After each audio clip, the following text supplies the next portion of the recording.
Hello and welcome to another episode of the Popcorn Conspiracy. I'm Dave G, and joining me tonight is my co-host. Hello everybody, I'm Kyle. And tonight we're going to be taking a look at one of the biggest films to come out this year, and also one of those films that kind of showed everybody around the world that studios do listen to feedback when trailers first come out, because we're talking about Sonic the Hedgehog. Now, of course, this is based on the very, very popular Sega game, but when the trailers first came out for Sonic the Hedgehog, a lot of people pointed out that Sonic didn't look anything like Sonic and weren't happy about it. The result was that they went back and redid a lot of this movie, especially the animation side of it, so that Sonic did look more like Sonic. So, how do they make a Sonic movie work for the big screen? Well, basically, the film tells the story of Sonic, voiced by Ben Schwartz, who comes to our planet to escape after he's nearly killed in another dimension. Now, in this planet, he kind of gravitates towards a small American town where Tom, played by James Marsden, is the sheriff. At the same time, we have Dr. Robotnik, played by Jim Carrey, who's trying to hunt down Sonic, while Tom eventually decides that he is going to try and protect this little hedgehog that has become his friend. Yep, it's a pretty basic story, but this is a film that's meant for kids, so you can understand that pretty basic storyline. Now, mate, I've got to say, first of all, are you a fan of Sonic the games, and what did you make of the movie? Yeah, dude, I did play some of the games when I was younger on Sega and Mega Drive, but I was never really as in deep to it as some of my friends were. Like, I saw this movie with another friend of mine who he was getting all the references that were hidden throughout this movie, like things that I didn't pick up on, like the name of the town that they're in. I think it's Green Hills or something like that is the name of the town that Sonic shows up in. That Tom is the mayor, the sheriff of, yeah. And like that's the name of the first world, I guess, from the Sonic games. Also, the theme song from the games is worked into the score of the music, and there's just a heap of other little references here and there that fans would really appreciate. So, like, it was cool. Even though I myself I never really read I never read the Sonic comics or watched the animated series, but it was really cool seeing that they had that much care in it, because to look at it, I kind of thought that the movie was something that was kind of just taking the Sonic name and just taking some characters and chucking them in the real world. Like, I always think it's kind of a cheap thing when films take characters out of their world and put them in like a live action one. It kind of reminds me too much of the movies like Biggles or Masters of the Universe, where filming on regular city streets was cheaper than creating sets that actually suited the character's time period or their fantasy settings. Like, something similar happened with the Smurfs movie recently, where instead of having the Smurfs set in their world, they found some excuse to put them in the real world. Yeah, I mean, this movie, though, I really enjoyed it. Like, all the way through, I just found it to be this as you said, it's an extremely simple movie, but I just found it to be like such a fun and entertaining family film that I just found myself enjoying all the way through it, as opposed to something like Onward, which recently came out, which was a movie that I only really warmed up to as it went on. Yep. Yeah, this one was one that, even though I wasn't really that clued into the whole Sonic legacy and all that, it was still a movie that I found really enjoying and really entertaining, really funny. What about yourself, dude? How much did you know about Sonic going into this, and what did you think of the movie? I'd played Sonic once or twice when I was a kid. I wasn't a very big gamer when I was younger, so I didn't kind of really get into stuff like Sonic, but I'd played it enough, like, to know a little bit about the character, and yeah, I'd played it enough to know that when the trailer came out, I was like, what the hell is that?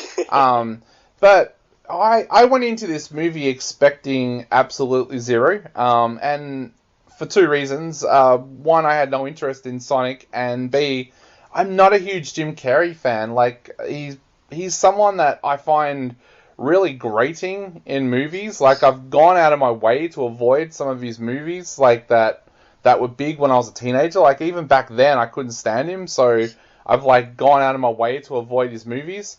But I was actually pretty pleasantly surprised with this movie. Like, I enjoyed it. I liked the fact that it was kind of simple.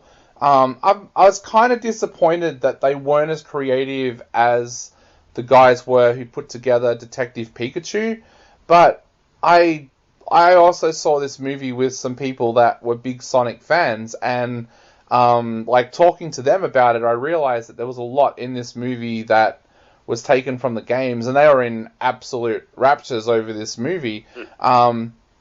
But yeah, so I enjoyed it. I liked that it was so simple.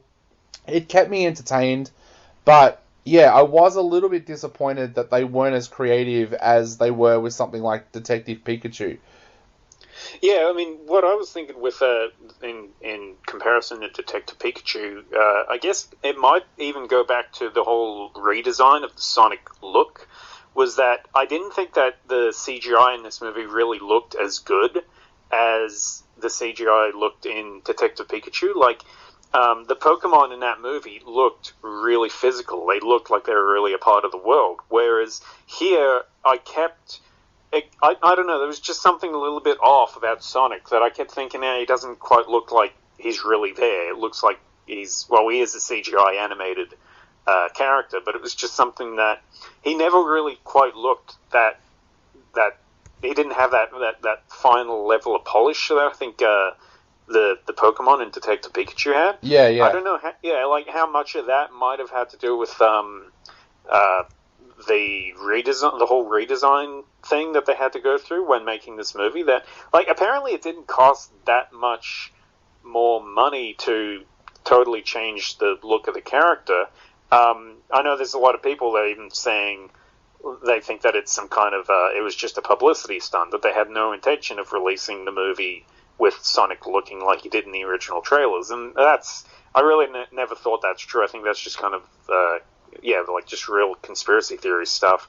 I mean, besides that, there's lots of behind the scenes footage of them using like the stand-in dolls, and no, they fully intended to have Sonic look the way that he did in the original trailers, and it's really like just in the last few months they've really I guess worked their asses off to completely change the look of the character.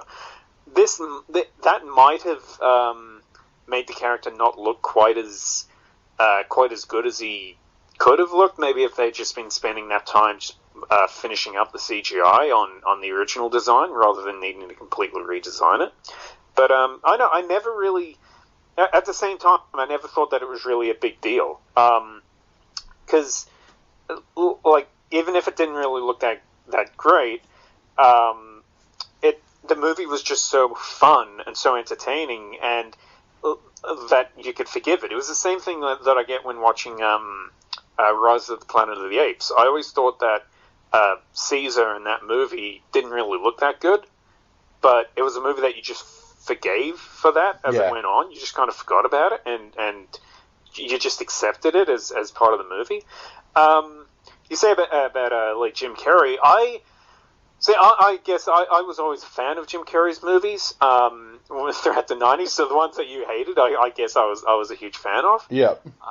So I do get what a lot of people are saying about this being like Jim Carrey's return to form. Like he's really doing more the kind of movies that he really got famous for. Like, more recently, he's done a lot more dramatic work or kind of arty things, or just flat out weird stuff. I guess he made enough money throughout the 90s, he can do whatever the hell he wants now. Yeah. But personally, I really liked him in this movie, and like a lot of the humor in this film comes from his scenes. Yeah. Like, it reminds me of, I guess, his character in a series of unfortunate events, only here he's playing this insane, literal mad genius. And, like, a lot of I don't know, just I really did find a lot of his scenes really, really funny. Just his interaction with James Marsden or with Sonic or other characters. Like, he was, in his own way, like an animated character brought into live action in the same way that Sonic was. Like, they're both, like, even though Sonic is from another world, in this, Dr. Robotnik is just this bizarre, outlandish character as well, this eccentric genius. And, I don't know. I think that they did the filmmakers did quite a good job of I guess adapting that character from being like a cartoon video game character to being something that kind of fits a little bit in the real world while still keeping that that outlandish quality. Like the way that he works with robots and machines, and that it all kind of bridges the gap between a cartoon and live action. Yeah, I agree. And I think Dr. Robotnik is proof that they weren't trying to make this movie completely believable in the same way that they did with Dr. Pikachu, because when you watch this movie, your first thoughts about Dr. Robotnik is he an alien? Like, is he from another planet? And why does everybody seem to, like, listen to him? Like, some of the stuff that he says to some of the army generals that are, like, I've met in life would just punch the living suitcase out of this guy, like, and yeah, but he does add to the fun of the movie, and that was one of the things that really surprised me, I think, was how much I liked Jim Carrey in this film, and I don't know how much of it his lines were ad-libbed, but I kind of get a feeling that a lot of it might have been he might have been given, like, a little bit of a longer leash, to try and get some comedy in there, because he does do such an amazing job, and